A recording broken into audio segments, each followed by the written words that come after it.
네, 오늘 11월 19일입니다. 토요일입니다. 새벽 예배 나오신 우리 성도님들을 환영합니다.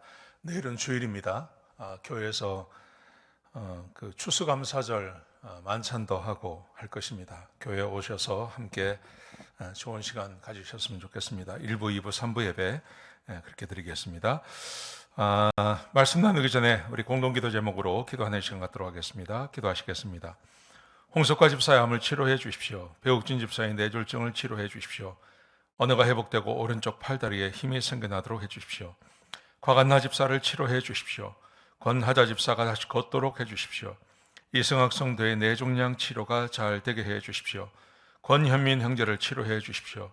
김에브라임 형제가 신장의식을 속히 받도록 해 주십시오.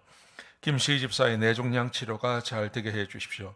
김수진 집사의 항암 치료가 잘 되게 해 주십시오. 오한 폐렴으로부터 우리를 지켜주십시오. 예수님의 이름으로 기도합니다. 아멘. 아멘. 오늘 본문의 말씀은 창세기 49장 1절에서 7절까지 말씀입니다. 하나님께서 행한 대로 갚으신다 하는 말씀을 함께 나누려고 합니다. 오늘 본문에 보시면 야곱이 자기 아들들을 불러서 한 사람 한 사람에게 예언의 말씀을 주십니다. 축복을 하기도 하고 또 어떤 사람들에게는 저주의 말을 하기도 하고 또 그렇습니다. 자, 오늘 본문의 말씀 어떤 말씀인지 같이 보시겠습니다. 루벤과 시몬과 레위에 대해서 이야기를 하는데요. 먼저 루벤에 대해서 2절부터 4절까지 말씀에 이렇게 말씀하십니다. 너는 내 장자이고 내 능력이고 내 기력의 시작이다. 그러면서 위풍이 월등하고 너는 권능이 탁월하다. 하나님께서 야곱의 장자로 루벤을 보내시면서 루벤에게 하나님께서 많은 은혜를 주셨습니다. 능력도 주시고 힘도 주시고 위풍도 주시고 하나님께서 많은 것을 그에게 주셨습니다. 자, 그런데 3절 말씀해 보시면 이렇게 말을 합니다. 그러나 너는 탁월하지 못할 거다. 그렇게 말씀하십니다. 너는 탁월하지 못할 거다. 왜냐하면 내가 내 아버지의 침상을 더럽혔기 때문에. 여기서 아버지의 침상을 더럽혔다는 말은 창세기 35장에 나오는 이야기입니다. 그의 야곱의 첫 빌하와 간음하는 사건이 있었습니다. 이 사건을 아버지가 알았습니다. 그리고 그동안 아무 말 하지 않고 있다가 마지막 그에게 축복하는 시간에 이 이야기를 꺼냅니다. 그러면서 말을 합니다. 너는 탁월하지만 너는 탁월하지 못할 것이다. 왜냐하면 너는 이런 죄를 지었기 때문에 라고 말합니다. 여러분, 오늘 제가 이 창세기 49장을 쭉 보면서 하나님께서 갚으시는 대로, 하나님께서 행하신 대로 갚으신다는 것을 부인할 수가 없습니다. 하나님께서 다 보십니다. 루벤의 일거수일투족을 다 보십니다. 그리고 하나님께서 루벤에게 이 말씀을 하시는 것입니다. 그런데 문제는 뭐냐 하면 루벤만 이 일을 당하는 게 아니라 이 이후로 루벤 지파 전체에게 영향이 간다는 사실입니다. 자, 거기다가 이제 두 번째 시몬과 레위를 보시면 시몬과 레위는 함께 말씀을 하십니다. 왜 함께 말씀하시냐면 다른 게 아니라 이 두 사람이 성격이 비슷해요.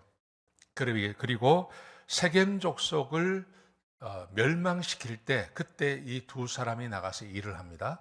자, 그래서 야곱이 이 두 사람에 대해서 함께 예언을 하면서 똑같은 이야기를 그들에게 해주고 있습니다. 이렇게 말을 합니다. 5절에 보시면 칼은 폭력의 도구다. 그러면서 6절을 보시면 내 혼아 영광아 그들과 함께 모의하지 말라. 무슨 말이냐면 시몬과 레위처럼 하지 말라는 말입니다. 그의 자식들에게, 그의 아들들에게 주고 있는 교훈입니다. 레위하고 시몬처럼 하지 마라. 레위와 시몬과 무슨 짓을 했는지 이야기합니다.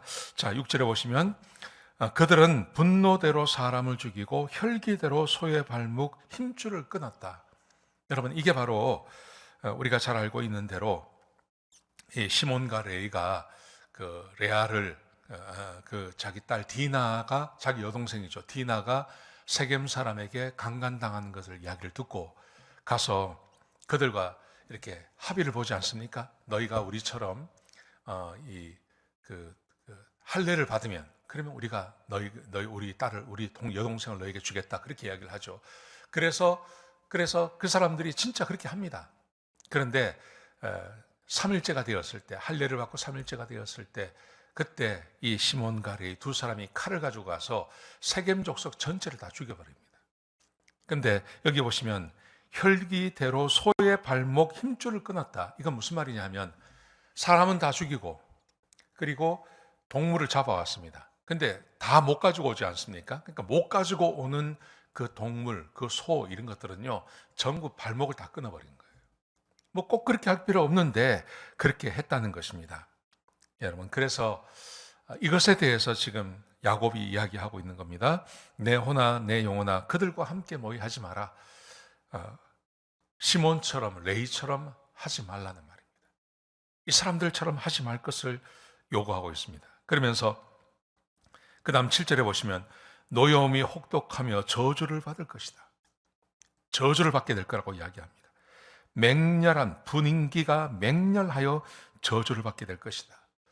여러분, 이게 꼭 그렇게 할 필요가 있나 싶어요. 어떻게 보면 자기 여동생을 위해서 그리고 자기 집안을 위해서 이렇게 한 건데, 근데 이것에 대해서 굉장히 저주를 내려줍니다. 왜 그랬을까요? 하나님은 어떤 방식으로든지 이런 행위를 하나님은 용납하지 않으신다는 겁니다. 이게 지금 야곱이 자기 마음대로 하는 게 아니거든요. 하나님께서 말씀하시고 하나님의 말씀을 듣고 지금 이 일을 행하는 것인데 굉장히 분노하고 화를 내고 있다는 사실을 기억하셔야 되겠습니다. 자, 여기서 그치지 않습니다. 그러면서 내가 너희를 저주할 것이고 내가 그들을 흩어버릴 것이다. 실제로 시몬 지파를 쭉 따라가 보면요, 시몬 지파가 12지파 중에 가장 작습니다. 굉장히 작습니다. 숫자가 얼마 되지 않습니다. 숫자가 얼마 되지 않고 거기다가 그냥 성을 받아도 몇 개의 성밖에 받지 못합니다. 성을 많이 받지 못합니다. 그리고 레위 지파도 마찬가지입니다. 레위 지파는 전부 진짜 흩어지지 않습니까? 그 레위 족속이라는 것 때문에 다 나머지 11개 지파에 흩어져서 살도록 하나님께서 행하십니다. 여러분, 이것이 시몬과 레위에게 임한, 그리고 루벤에게 임한 저주입니다. 하나님은 행한 대로 갚으십니다. 사람이 행한 대로 갚으십니다. 오늘 이 말씀이 우리 성도님들에게 큰 교훈이 되었으면 좋겠습니다.